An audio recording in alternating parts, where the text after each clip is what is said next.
Eco Club. Okay, this is we are celebrating Eco Club today. Eco means పర్యావరణంని పరిరక్షించుకోవాలి కదా మనము. Save environment, save human. మనము మన పరిసరాలను కాపాడుకుంటే, పర్యావరణాన్ని కాపాడుకుంటేనే మనము సంతోషంగా ఉంటాం కదా పిల్లలు.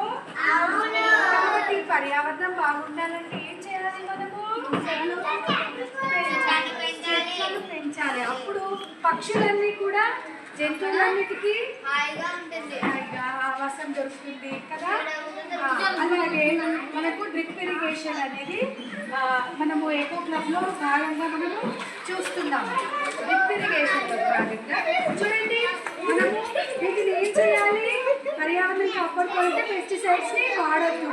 ఏం చేయాలి? ఎండిన ఆకుల్ని కంపోస్ట్గా ఏం చేయాలి? పంటకి ఉపయోగించినట్టయితే పర్యావరణము పాడు కాకుండా ఉంటుంది. అండ్ అలాగే గణపతి చూడండి, మట్టితో తయారు చేసినటువంటి వాటిని మనం ఉపయోగించినట్టయితే నీటి కాలుష్యము జరగదు.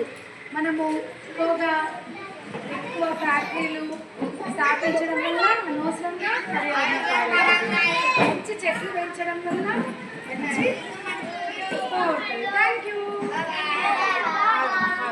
ఎంత గానం వస్తున్నది.